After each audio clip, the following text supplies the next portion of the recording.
di kalidad, barato at garantisado.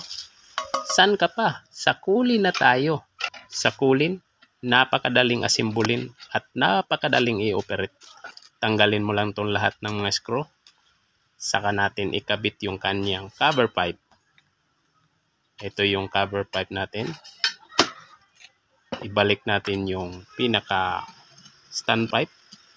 Pagkatapos mong matanggal lahat ng mga screw, ikabit natin yung kanyang motor. Yung motor natin 90 wattage lang kumpara sa mga 16 inches, depende sa brand. Nagre-range kasi yun ng mga 60 to 65 wattage, depende sa brand. Yung fan blade natin is metal, so napakaganda yan. Banana type pa siya. Yung hangin kasi niyan padiretso, kaya tamang-tama yan sa panahon ng tag-init. So sa mga naiinitan dyan, so saan ka pa? Dito na tayo. O, di ba? Napakalakas niyan. Hindi pa gaanong malakas sa kuryente.